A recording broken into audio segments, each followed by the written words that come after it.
आकाशवाणी भोपाल से प्रस्तुत हैं प्रादेशिक समाचार।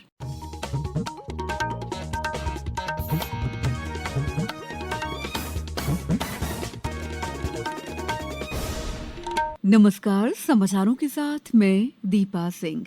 सबसे पहले मुख्य समाचार। इंडोनेशिया में भारत के राजदूत ने कहा, प्रधानमंत्री नरेंद्र मोदी की इंडोनेशिया यात्रा से द्विपक्षीय सहयोग को मिलेगी मजबूती। भगवान जगन्नाथ रथ यात्रा के लिए 300 से अधिक विशेष ट्रेनें चलाई जाएंगी। मुख्यमंत्री डॉ. मोहन यादव ने कहा, उन्नत खेती और पशुपालन से बढ़ाएंगे किसानों की आमदनी। और मौसम विभाग के अनुसार आज 31 जिलों में भारी बारिश का अलर्ट। अब समाचार विस्तार से। इंडोनेशिया में भारत के राजदूत संदीप चक्रवर्ती ने कहा है कि प्रधानमंत्री की यात्रा से रक्षा, व्यापार, ऊर्जा, खाद्य सुरक्षा, शिक्षा और स्वास्थ्य सेवाओं से जुड़े कई समझौतों का मार्ग प्रशस्त होने की उम्मीद है। इससे भारत और इंडोनेशिया अपनी व्यापक रणनीतिक साझेदारी को और मजबूत करने के लिए तैयार है। एक निजी समाचार चैनल से बातचीत में श्री चक्रवर्ती ने कहा कि इस यात्रा से द्विपक्षीय सहयोग को और मजबूती मिलेगी। उन्होंने कहा कि प्रधानमंत्री की यात्रा से समुद्री और आर्थिक संबंध सुदृढ़ होंगे और उभरते क्षेत्रों में सहयोग गहरा होगा। उन्होंने कहा कि भारत और इंडोनेशिया के संबंध सकारात्मक दिशा में अग्रसर हैं और प्रधानमंत्री की यात्रा इस प्रवृत्ति को और बल देगी। उन्होंने कहा कि दोनों देश 5 प्रमुख क्षेत्रों में सहयोग की पहल की घोषणा कर सकते हैं। इनमें रक्षा और समुद्री सुरक्षा, व्यापार और निवेश, खाद्य सुरक्षा और उर्वरक सहयोग, ऊर्जा सुरक्षा और महत्वपूर्ण खनिज, शिक्षा और स्वास्थ्य सेवाएं शामिल हैं। रेलवे मंत्री अश्विनी वैष्णव ने कहा है कि इस साल भगवान जगन्नाथ की रथ यात्रा के लिए 300 से अधिक विशेष ट्रेनें चलाई जाएंगी। ये नियमित रूप से चलाई जा रही 800 से अधिक ट्रेनों के अतिरिक्त हैं। कल नई दिल्ली में पत्रकारों से बात करते हुए श्री वैष्णव ने कहा कि वे आगामी रथ यात्रा के लिए रेलवे की तैयारियों की समीक्षा करेंगे ताकि सुचारू संचालन और श्रद्धालुओं की निर्बाध यात्रा सुनिश्चित हो सके। उन्होंने कहा है कि रेलवे स्टेशन पर 30,000 यात्रियों के लिए अस्थायी व्यवस्था की जाएगी। श्री वैष्णव ने यह भी बताया कि रेलवे इस साल ओणम उत्सव के दौरान 100 से अधिक विशेष ट्रेनें चलाएगा। पुरी में महाप्रभु जगन्नाथ जी का रथ यात्रा का पावन पर्व है, उसमें 300 से अधिक स्पेशल ट्रेन चलाई गई और आने वाले समय में केरलम में ओणम के फेस्टिवल के उपलक्ष्य में 100 से अधिक स्पेशल ट्रेन चलाई जाएगी। सरकार ने कहा है कि 104 करोड़ से अधिक स्वास्थ्य कार्ड, 93 करोड़ से अधिक आयुष्मान भारत स्वास्थ्य खाता आभा से जोड़े गए हैं। ये देश की एकीकृत डिजिटल सार्वजनिक स्वास्थ्य प्रणाली की दिशा में महत्वपूर्ण प्रगति है। आभा आधार कार्ड की तरह 14 अंकों की विशिष्ट पहचान संख्या है जो एक व्यक्ति को व्यापक स्वास्थ्य प्रणाली से सुरक्षित रूप से जोड़ती है। पेश है एक रिपोर्ट। यह प्रणाली मरीजों को डिजिटल स्वास्थ्य सेवाओं तक पहुंच प्रदान करती है। इस नेटवर्क के माध्यम से रोगी संपूर्ण चिकित्सा इतिहास के साथ बीमाकर्ताओं, स्वास्थ्य सुविधाओं, डॉक्टरों और अन्य सेवाओं से जुड़ सकते हैं। सरकार का लक्ष्य है कि आयुष्मान भारत डिजिटल मिशन के माध्यम से देश के सभी मरीजों और सभी स्वास्थ्य सुविधाओं को एक ही डिजिटल नेटवर्क से जोड़ा जाए। इसका उद्देश्य प्रत्येक नागरिक के लिए पूर्णतः डिजिटल स्वास्थ्य रिकॉर्ड उपलब्ध कराना है। दीपेंद्र कुमार, आकाशवाणी समाचार, दिल्ली।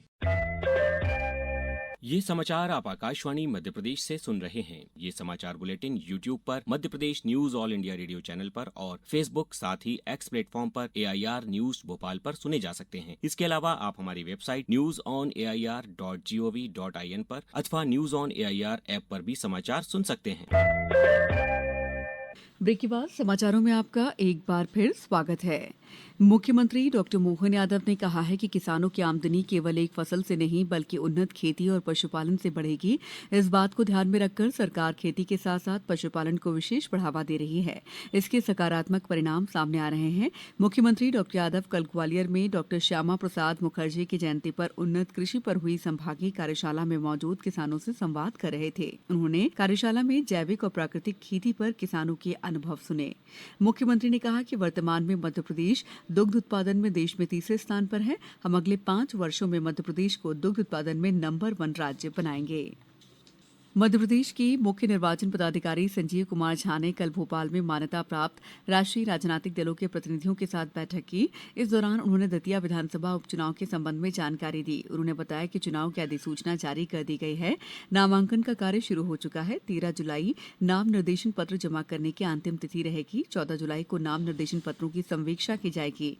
16 जुलाई को नाम निर्देशन पत्र की वापसी की तारीख है। 30 जुलाई को मतदान और 3 अगस्त को मतगणना होगी। उन्होंने मान्यता प्राप्त राष्ट्रीय राजनीतिक दलों के प्रतिनिधियों से कहा है कि आदर्श आचार संहिता का पूरी तरह से पालन करें। पुलिस महानिदेशक कैलाश मकवाणा से कल मध्यप्रदेश संवर्ग 2025 बैच के चयनित भारतीय प्रशासनिक सेवा के अधिकारियों ने पुलिस मुख्यालय में सौजन्य भेंट की।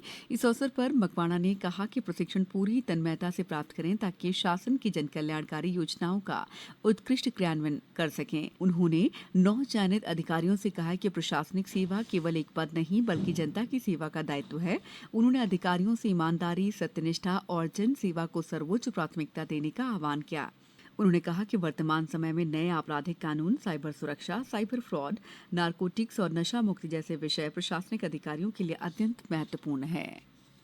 स्कूल शिक्षा विभाग द्वारा कक्षा 5वीं और 8वीं की पुनः परीक्षा का परिणाम आज दोपहर 2 बजे घोषित किया जाएगा। विद्यार्थी और अभिभावक राज्य शिक्षा केंद्र के वेब पोर्टल www.rskmp.in पर परिणाम देख सकेंगे। इसके साथ ही इसी पोर्टल पर शिक्षक, संस्था प्रमुख अपनी शाला का विद्यार्थी वार परिणाम भी देख सकेंगे।